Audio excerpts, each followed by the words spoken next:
유명한 이탈리아 요리사가 32살에 한국 종갓집 며느리가 됐습니다. 모든 것이 낯선 이국 땅. 하지만 그녀를 가장 당황하게 한 건 요리가 아니었습니다. 한국 시댁에서 된장찌개 하나를 태웠습니다. 식구들 모두가 지켜보는 자리에서요.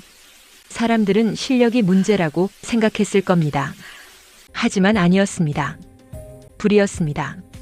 침대 대신 뜨거운 온돌 바닥. 인덕션 대신 무쇠솥 아궁이. 온도를 모르면 우리 집 사람 아니다. 그 말 속에 숨겨진 300년의 비밀. 눈물 젖은 아궁이 앞에서 시작된 고부의 이야기와 기적 같은 변화. 이탈리아 요리사 며느리 지오바나의 파란만장한 종갓집 적응기. 그 첫날 밤의 이야기가 지금 시작됩니다. 이야기가 마음에 드신다면 구독과 좋아요로 응원 부탁드립니다. 저는 지오바나이며 32살입니다. 이태리 나폴리에서 레스토랑을 운영했으며 꽤 유명하였습니다. 한국인 남편 민수와 결혼했습니다. 1월 중순이었습니다. 한국의 겨울은 나폴리보다 훨씬 추웠습니다. 영하 10도였습니다. 경기도 여주 산골 300년 된 한옥 종갓집으로 왔습니다. 첫날 밤이었습니다. 시어머니가 방으로 안내했습니다. 침대는 없었고 바닥에 이불만 깔려 있었습니다. 바닥에서 자라고 했습니다. 저는 당황했지만 참았습니다. 1시간쯤 지났는데 바닥이 뜨거워지기 시작했습니다. 등에서 땀이 나고 너무 더웠습니다. 겨울인데 사우나 같았습니다. 이불을 걷어내고 2시간 후 창문을 열었습니다. 찬바람이 들어왔고 새벽까지 한숨도 못 잤습니다. 더웠다가 추웠다가 반복됐습니다. 아침이 밝았는데 저는 눈이 속 들어갔으며 머리가 띵했습니다. 식탁에 앉았는데 시어머니가 저를 보더니 물었습니다. 얼굴이 왜 그러냐고 했습니다. 저는 솔직하게 말했습니다. 밤새 한숨도 못 잤다고 했습니다. 바닥이 너무 뜨겁다고 했습니다. 시어머니가 온돌이라고 말했습니다. 겨울이니까 따뜻해야 한다고 했습니다. 저는 너무 뜨겁다고 했습니다. 적당히 조절할 수 없냐고 했습니다. 시어머니가 고개를 저으면서 이 집은 온돌로 산다고 했습니다. 바꿀 수 없다고 했습니다. 저는 참을 수 없었으며 매일 이렇게 못 자라고요? 피곤해서 아무것도 못하겠어요. 라고 했습니다. 시어머니의 얼굴이 굳었습니다. 그럼 내가 아침 준비를 하지 말라고 했습니다. 아니, 제 말은 그게 아니라 시어머니가 말을 끊었습니다. 온돌이 싫으면 이 집 살림도 못한다고 했습니다. 요리사라며 한번 해보라고 했습니다. 남편 민수가 말렸습니다. 엄마, 지오바나는 피곤해요. 시어머니가 단호했고 피곤해도 밥은 먹어야 한다고 했습니다. 저는 자존심이 상했지만 제가 만들겠다고 했습니다. 시어머니가 주방을 가리키면서 알아서 하라고 했습니다. 주방에는 커다란 아궁이가 있었고 무쇠솥이 걸려 있었습니다. 인덕션도 가스레인지도 없었습니다. 저는 당황했지만 물러설 수 없었습니다. 간단한 스프를 만들기로 했습니다. 솥에 물과 채소를 넣었습니다. 아궁이에 장작을 넣었습니다. 불이 너무 세서 물이 세게 끓었습니다. 장작을 빼려 했으나 뜨거웠습니다. 장작을 꺼냈는데 이번엔 불이 너무 약했고 당황해서 장작을 다시 많이 넣었는데 불이 너무 세졌습니다. 탄 냄새가 났습니다. 솥 바닥에 채소가 눌어붙어 타버렸습니다. 시어머니가 주방으로 와서 냄새를 맡고 솥을 봤습니다. 시어머니가 조용히 온돌은 불을 다루는 게 아니고 온기를 다루는 거라고 했습니다. 저는 아무 말도 못했습니다. 시어머니가 나폴리 요리사가 여기서는 아무것도 못하는구나 했습니다. 저는 눈물이 났고 굴욕이었습니다. 100명의 요리를 만들던 제가 스프 하나를 태웠습니다. 마당으로 나가서 주저앉았습니다. 하지만 포기하는 대신 이 온도를 정복하겠다고 결심했습니다. 다시 주방으로 들어갔습니다. 시어머니가 새로 음식을 만들고 있었습니다. 저는 옆에 서서 온도를 배우겠다고 했습니다. 시어머니가 저를 빤히 보시면서 작게 웃었습니다. 시어머니는 쉽지 않을 거라고 했습니다. 아궁이 앞에서 불꽃을 봤습니다.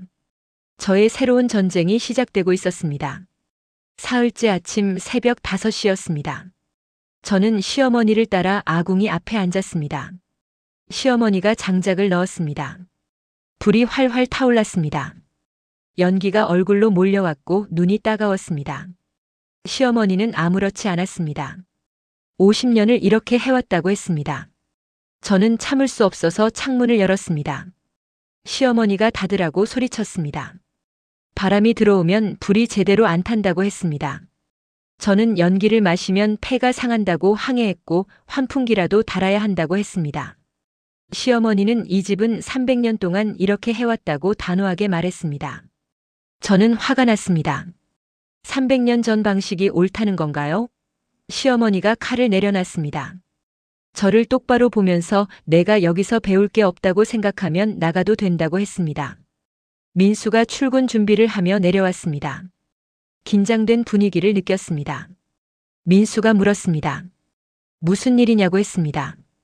저는 털어놨습니다. 이 집은 비위생적이라고 했습니다. 연기 가득한 주방에서 요리한다고 했습니다. 민수의 얼굴은 굳었고 저를 밖으로 데려갔습니다. 마당에서 민수가 말했습니다.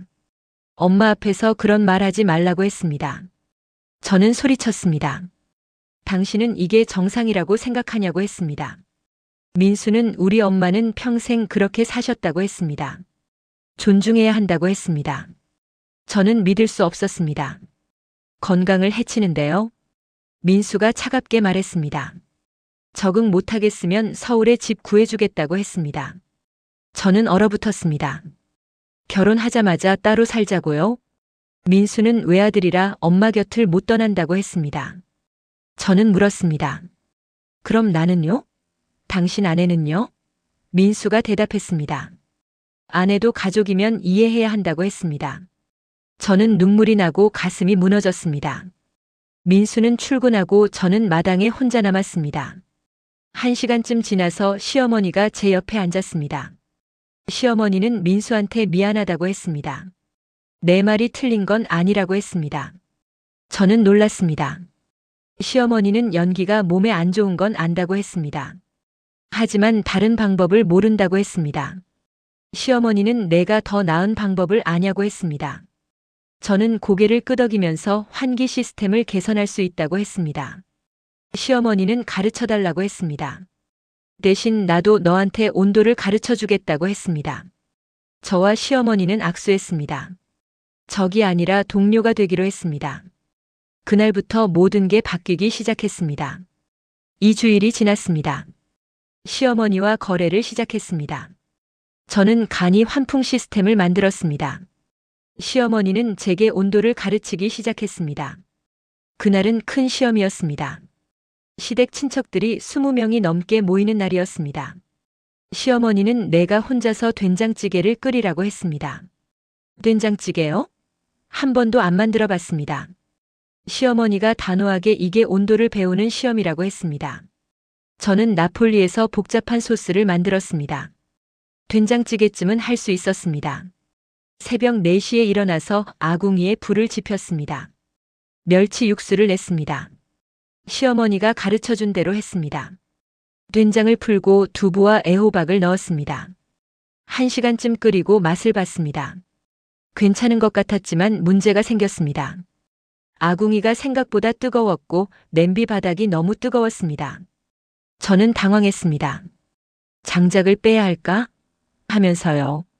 나폴리에서는 온도계로 정확하게 확인했지만 여기는 달랐습니다. 저는 손으로 냄비를 만져봤습니다. 너무 뜨거운 것 같았습니다. 장작을 전부 빼버렸습니다. 안전하게 가려고 했습니다. 30분이 지나서 국물을 떠서 맛봤습니다. 싱거웠습니다. 된장이 덜 풀린 것 같아 당황했습니다. 다시 불을 지펴 세게 끓이기 시작했습니다. 1시간 후쯤 냄새가 이상했습니다. 탄 냄새가 났습니다. 뚜껑을 열었는데 바닥에 된장이 눌어붙어 있었고 검게 탔습니다. 저는 경악했습니다.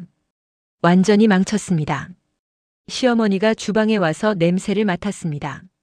시어머니의 얼굴이 굳었고 아무 말이 없었습니다. 시어머니가 나가 있으라고 조용히 했습니다.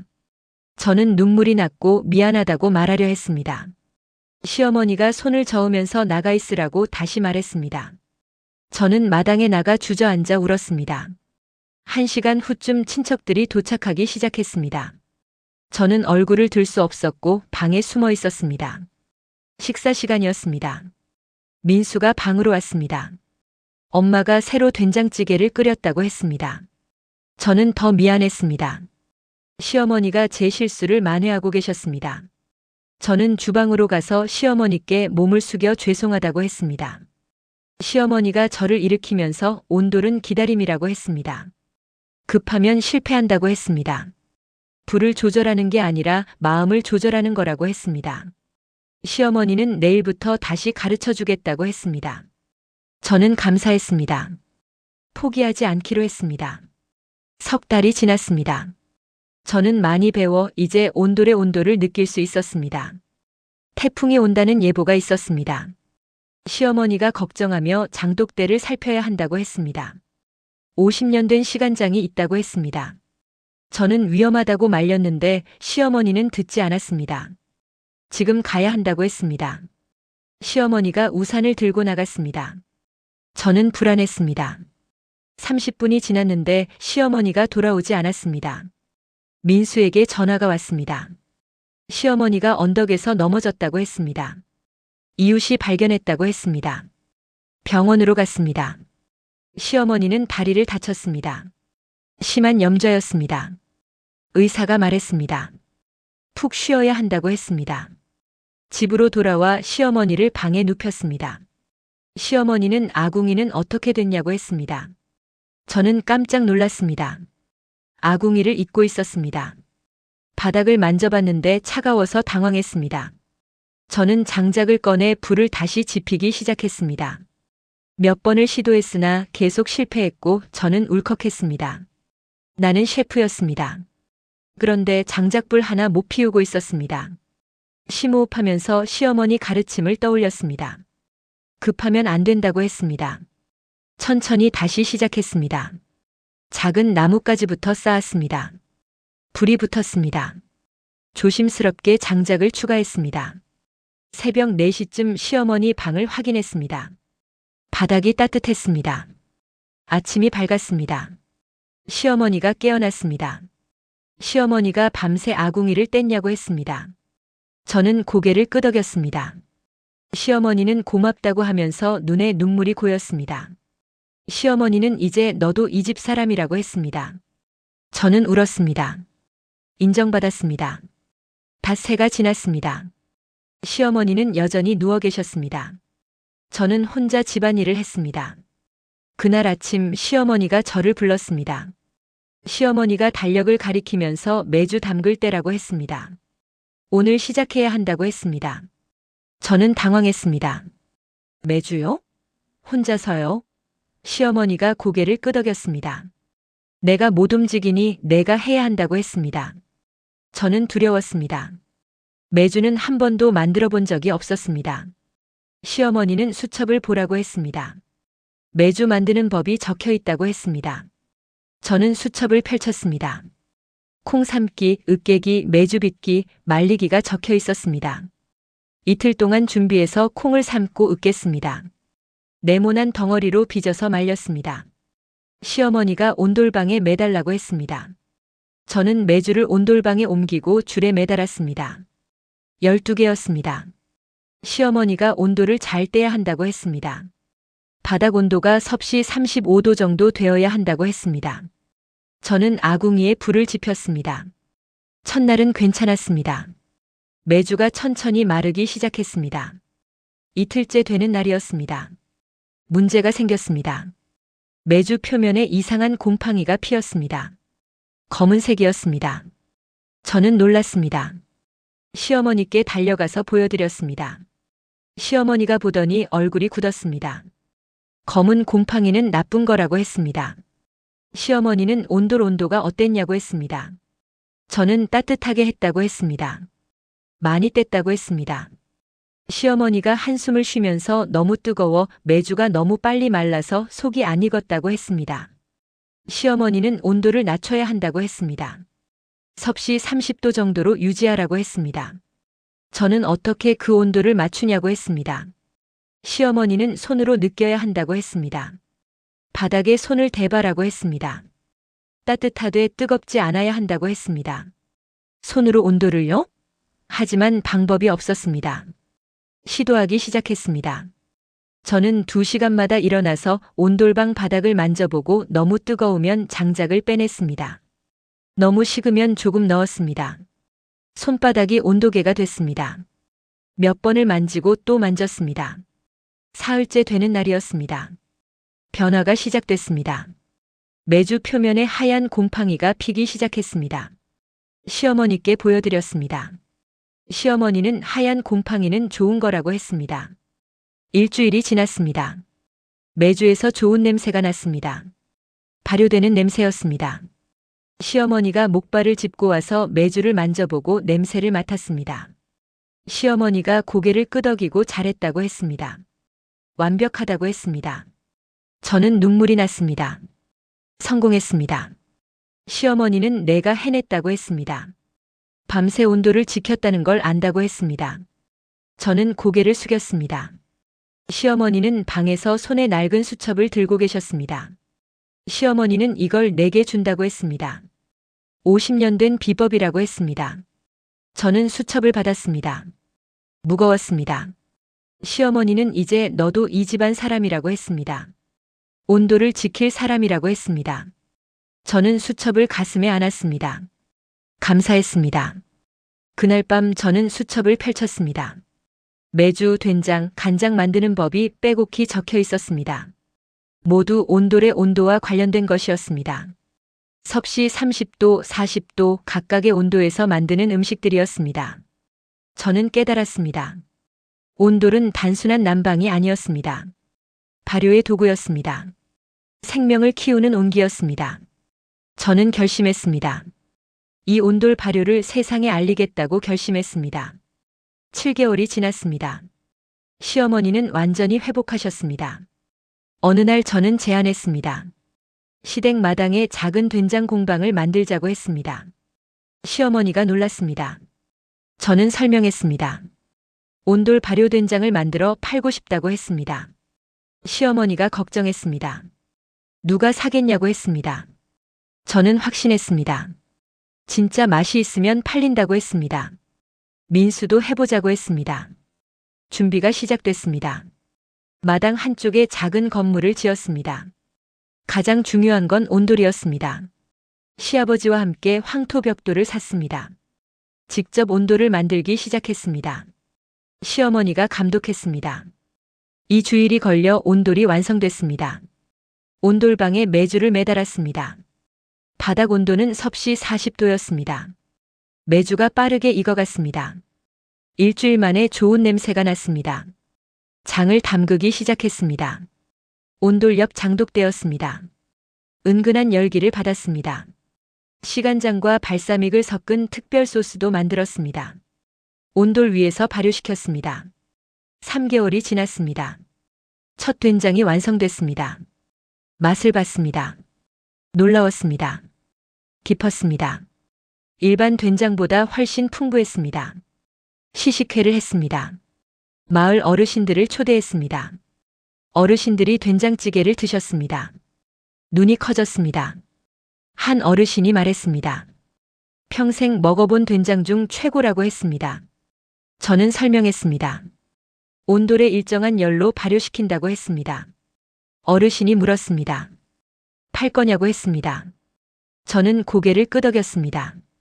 다음 주부터 판다고 했습니다. 드디어 개업일이었습니다. 간판을 달았습니다. 온돌장이라고 적었습니다. 하지만 손님이 없었습니다. 첫날은 아무도 오지 않았습니다.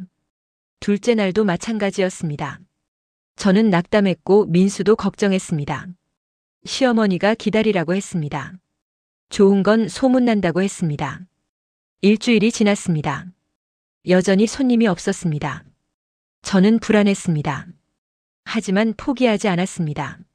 매일 아침 온도를 뗐습니다. 메주를 관리했습니다. 열흘째 되는 날이었습니다. 낯선 차 한 대가 들어왔습니다. 서울 번호판이었습니다. 젊은 부부가 내렸습니다. 그들이 말했습니다.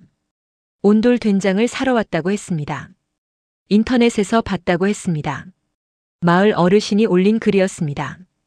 부부가 된장을 샀습니다. 집에서 먹어보겠다고 했습니다. 일주일 후 그들이 다시 왔습니다. 10통을 샀습니다. 남자가 말했습니다. 이건 진짜라고 했습니다. 친구들한테도 추천했다고 했습니다. 여자도 사진을 찍었습니다. SNS에 올렸습니다. 작은 시작이었습니다.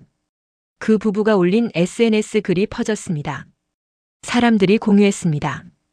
여주에 온돌로 발효시킨 된장이 있어요.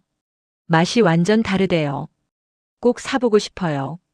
사흘 후였습니다. 주문 전화가 오기 시작했습니다. 처음엔 하루에 서너 통이었습니다. 일주일 후에는 하루 20통으로 늘었습니다. 저는 당황했습니다. 재고가 부족했습니다. 매주를 더 만들기 시작했습니다. 온돌방을 확장했습니다. 한 달이 지났습니다. 주문이 밀려들었습니다. 서울에서 미식 블로거가 왔습니다. 유명한 사람이었습니다. 그가 된장을 샀습니다. 집에서 찌개를 끓였습니다.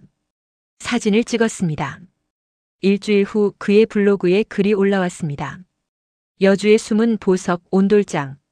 이탈리아 셰프가 만든 기적의 된장. 온돌 발효의 과학. 조회수가 폭발했습니다. 10만 뷰가 넘었습니다. 주문 전화가 쏟아졌습니다.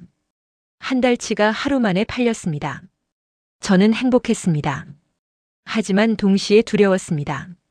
그때 뜻밖의 전화가 왔습니다.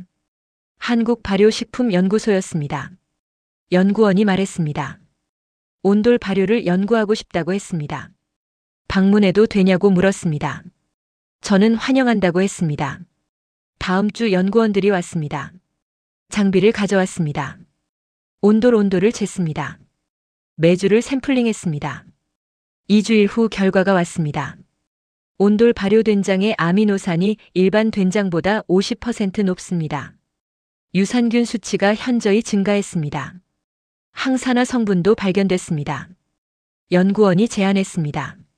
논문을 쓰고 싶다고 했습니다. 저는 감격했습니다. 온돌 발효가 과학적으로 인정받는 순간이었습니다. 시어머니가 우시면서 우리 할머니들의 지혜가 증명됐다고 했습니다. 그날 저녁이었습니다. 특별한 전화가 왔습니다. 백화점 식품관 바이어였습니다. 입점을 제안했습니다. 저는 놀랐습니다. 백화점이요? 바이어가 온돌장이 화제라고 했습니다. 고객들이 찾는다고 했습니다. 저는 고민했습니다. 대량 생산이 가능할까요? 시어머니와 상의했습니다. 시어머니가 말했습니다. 해보자고 했습니다. 온돌방을 2배로 늘렸습니다. 매주를 더 많이 만들었습니다. 석 달 후였습니다. 백화점 입점이 시작됐습니다.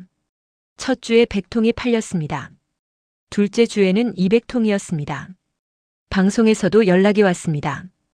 K방송 아침 프로그램이었습니다. 출연해서 온돌 발효를 설명했습니다. 시청자들이 관심을 보였고 주문이 폭발했습니다. 마을 아주머니들 10분을 고용했습니다. 온돌장은 이제 여주의 명물이 됐습니다. 하지만 저는 교만하지 않았습니다.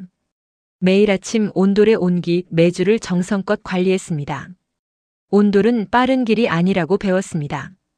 기다림이라고 배웠습니다. 1년이 지났습니다. 온돌장은 전국적으로 알려졌습니다. 한 미국인 손님이 찾아왔습니다. 온돌 발효를 배우고 싶다고 했습니다. 저는 생각했습니다. 온돌 수업을 열면 어떨까요? 시어머니가 찬성했습니다. 온돌 발효 수업을 시작했습니다. 한 달에 한 번 5명씩 받았습니다. 첫 수업에 셰프, 요리 연구가 주부들이 왔습니다. 아침 8시에 시작했습니다. 아궁이 불 지피는 법을 가르쳤습니다. 매주 만드는 법을 가르쳤습니다. 온도 조절하는 법을 가르쳤습니다. 가장 중요한 건 기다림이었습니다. 한 셰프가 온도계를 안 쓰냐고 물었습니다. 저는 손으로 느끼는 게 더 정확하다고 했습니다. 온돌은 살아있다고 했습니다. 수업이 끝났고 모두 만족했습니다. 신청자가 늘어 석 달치 수업이 마감됐습니다. K방송사에서 다큐멘터리를 찍고 싶다고 연락이 왔습니다. 촬영팀이 와서 일주일 동안 찍었습니다. 새벽에 아궁이 불 지피는 모습, 시어머니와 함께 매주 만드는 모습을 찍었습니다. 인터뷰도 했습니다. 왜 온돌 발효를 시작했나요? 저는 처음엔 이해하지 못했습니다. 하지만 배우면서 깨달았습니다. 온돌은 삶의 철학이었습니다. 빠르게 가는 게 아니라 깊게 가는 것. 그게 온돌이었습니다. 다큐멘터리가 방송되고 시청률이 높았습니다. 감동적이에요. 우리 문화가 자랑스러워요. 이탈리아에서도 연락이 왔습니다. 나폴리 친구들이 봤다고 했습니다. 부모님도 전화하셨습니다. 한국에 다시 오고 싶다고 했습니다. 저는 부모님을 초대했습니다. 시어머니와 만났습니다. 말은 통하지 않았지만 함께 메주를 만들었습니다. 아버지가 온돌 위에서 주무셨습니다. 아침에 일어나서 평생 가장 푹 잤다고 했습니다. 어머니는 시어머니 손을 잡았습니다. 저는 깨달았습니다. 온기는 국경을 넘는다는 걸 알았습니다. 그날 밤 시어머니와 온돌방에 앉았습니다. 시어머니는 내가 온돌을 세계에 알렸다고 했습니다. 저는 제가 더 감사하다고 했습니다. 시어머니가 너는 앞으로 꿈이 뭐냐고 했습니다. 저는 온돌 발효 학교를 만들고 싶다고 했습니다. 시어머니가 웃으면서 하라고 했습니다. 내가 돕겠다고 했습니다. 저는 창밖을 봤습니다. 별이 빛났습니다. 나폴리에서 온 셰프 지오바나는 이제 온돌의 전도사가 됐습니다. 구들장의 온기가 천천히 하지만 확실하게 세상으로 퍼져나가고 있었습니다. 빠르지 않았고 화려하지도 않았습니다. 하지만 깊었습니다. 따뜻했습니다. 온돌처럼 말입니다. 나폴리에서 온 며느리 지오바나가 깨달은 것은 단순히 장 담그는 법이 아니었습니다. 차가운 마음까지 녹여주는 우리 온돌의 깊은 온정이었죠. 여러분의 마음에도 오늘 이 따뜻한 온기가 전해졌기를 바랍니다. 외국인 며느리들의 다음 도전도 궁금하시다면 구독과 좋아요, 알림 설정 잊지 마세요. 여러분의 응원이 우리 전통의 맛을 세계로 알리는 큰 힘이 됩니다. 오늘도 따뜻한 하루 보내세요. 감사합니다.